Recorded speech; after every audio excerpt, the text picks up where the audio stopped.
Greetings! It's been well over a year since High Guardian Spice released, now being available for the public to view. And as many have pointed out, the educational system is just downright awful. And I personally chalk that up to the writers and creators of this show not being educators themselves. And it's not that hard to understand why. There is no sense of direction in this school, and the practices that are used here are downright questionable. It almost makes summer camps have a better structure than High Guardian Academy. So, let's look into the factors that make this educational setup downright appalling.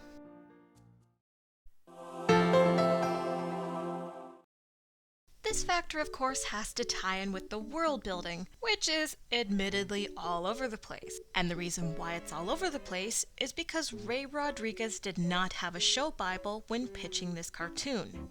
If you want a more in-depth explanation about this, then please check out Trumann's video about the subject. He is able to explain it much better than I can. After all, the importance of crafting a show Bible is to help you and your team craft the fictional world that you want. And guess what? It doesn't matter what you use. The process can be any way you want, be it through scrapbooking, long detailed paragraphs about everything, or animation. Really, the choice is up to you. And along the way, you might make the discovery of what works and what can wait for another time. And because Ray did not do this, there is no earnest purpose for High Guardian Academy. We have no conclusive answer to what a guardian is. Though to be fair, the show does establish that the purpose of the school is to train guardians. Okay, so what do? Do they fight vicious monsters, save desolate villages, or capture villains who just want to hopelessly ruin their world? Why do we, the audience, have to comprehend this? Well, it's simple. It's to help shape the school's purpose of identity. You know, it doesn't hurt to provide your school with a simple little backstory. So why couldn't the purpose of High Guardian Academy be to instruct any person in the town? To defend itself from outside threats like rogue dragons, monsters, or wizards who just want to mess with people's lives? Why not take this opportunity to have the Triad's ancestors be the founders of the school, so that their original mission was to save lives and protect their own community? That sounds like a really noble idea. But I guess doing rewrites for scripts is not a requirement anymore. So if the end goal is to train warriors, then you start wondering, what do these guys do after they graduate?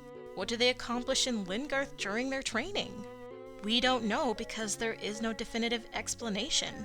And it shows in the flimsy structure of the classes. Sure, they offer things like pottery making, martial arts, and ballet dancing. However, we never see these skills applied anywhere. Because I sincerely thought that Snapdragon and the other girls were going to enroll in ballet, stupidly believing that it would teach them the importance of perfect posture or how to be quick and nimble on their feet, so that they could later apply it to being warriors. But sadly, that never happened, since realistically, ballet does help with your balance and endurance. In fact, now that I think about it, everything that was displayed during everything hours is never brought up ever again. Wow, what a wasted opportunity. It really does seem like the school wants to have everything under the sun and a bag of chips, but it all just feels like excess. Just excess and no need for substance.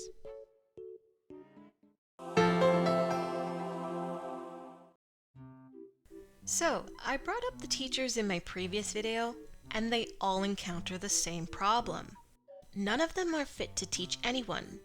And because there is no strong depiction of a high guardian and their duties, other than their sacred vows, then the idea of being an almighty warrior just falls flat on its face. And if no one has a clue about what a high guardian is, then you're just wasting our time.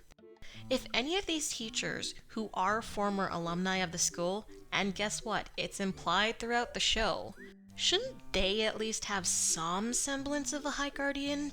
You would think, but instead, we have educators who are unfit to instruct anyone simply because they don't start off with the basics of their subjects, and instead, they just thrust kids into hazardous situations expecting them to figure it out with no prior knowledge or experience. And if I were to be honest, I think it would have made more sense if the episode Disorientation Day happened in the students' senior year. You know, as a mean to keep them on their toes, but I think that's probably going to be left up for debate. I guess this school must have a high-priced lawyer and privacy laws put into place in order to avoid being sued by outraged parents. And this brings me to my next point.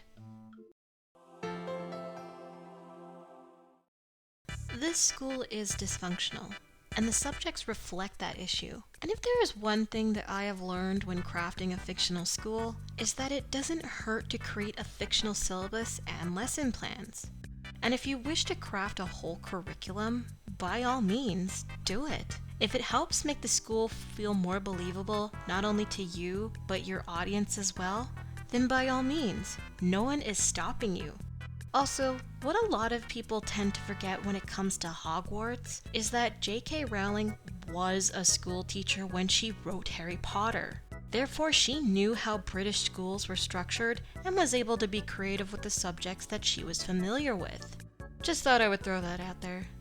So back to the subject at hand, there are 3 subjects at High Guardian Academy that make sense for training a warrior, such as the battle tactics class, as it does help the students get prepared for the battlefield. However, that is potentially ruined due to Hakon teaching his students to rely a little too much on their weapons and terraspheres. But I digress. We also have a spell casting teacher that we see for a few seconds, and let's be real, that is essential. This school does teach magic. However, we never get more screen time with them. In fact, I don't even know what this teacher's name is. Not even the wiki page states what their name is. The final addition is Mossflox, the blacksmithing teacher, and he seems to be the most gentle and kind-hearted of the bunch. However, when it comes to the blacksmithing aspect of their world, it just feels like it was thrown in there by obligation. Because, I don't know, the writers wanted to make a reference to D&D? As we only see the blacksmithing shops and classes for less than 4 times throughout the show. So as a result, those classes, in my personal opinion, are probably the only ones that can actually help the students at the school. The rest are questionable as they deliver an interesting setup, but they don't follow through. Potions, for example, sounded like a sensible idea not just for Sage, but for also the rest of the school to learn from, especially when I assumed that they were going to brew healing potions. But they never did. Not even an invisibility potion.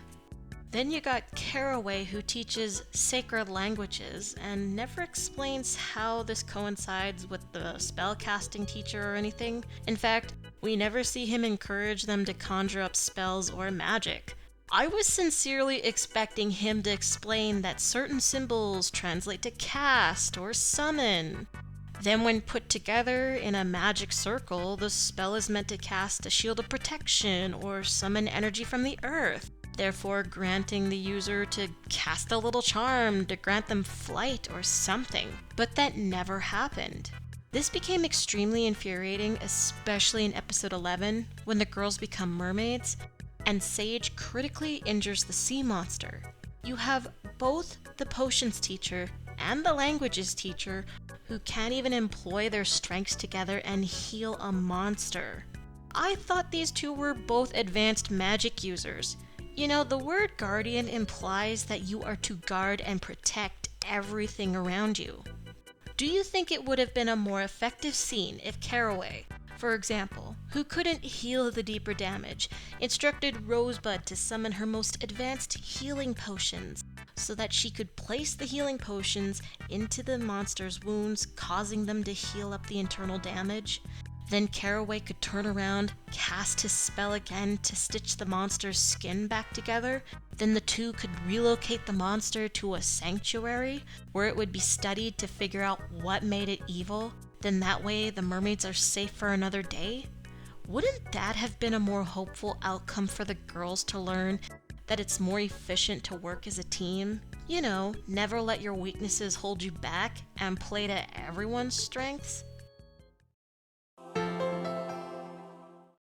This school's administration is non-existent. because apparently anyone can get in. There is no notable mention of properly applying through appropriate paperwork or performing an entrance exam.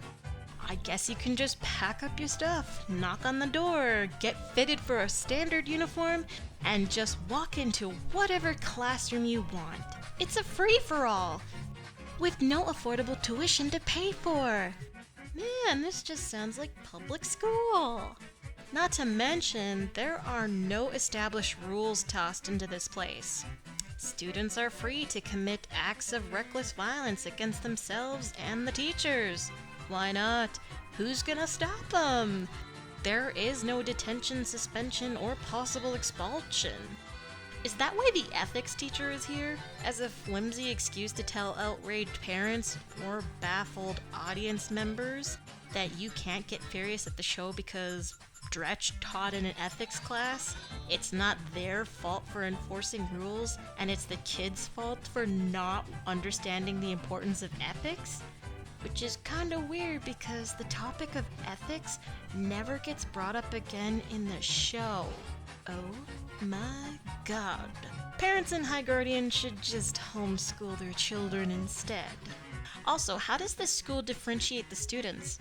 Is everyone in the same freshman year? Where are the seniors? And how does grading work around here? If you got a kid who is failing, do they get mercy passed or kicked out for being lazy and unmotivated? We don't know because it's never brought up. High Guardian Academy just sounds more like a daycare than an actual academy. And that's insulting for anyone who's passively watching. This little section's gonna be shorter, but whatever. So, C Puff Person brought this up in her video, but I'll be glad to confirm that this boarding school is also treated like a free-for-all. In real life, boarding schools have limited amounts of space. And if you live in the town or an hour outside of the community, then you are considered a day student. I should know because I went to a boarding school in my youth, and my family lived in town. Now, for example, if you lived 2 hours or more away from the school, then you were allowed to become a boarder. So I have to ask, why are Sage, Rosemary, Parsley, and Thyme living at the school? They all clearly have family or extra room in town to board with their mom and dads. So why are they staying here? Oh, I get it. They just want to be like Harry Potter. That's right. This makes no sense. Also, FYI, it's expensive to become a boarder. Yeah, kinda makes you think more critically before going off to a boarding school. So if you're gonna go, well, you better be ready to work.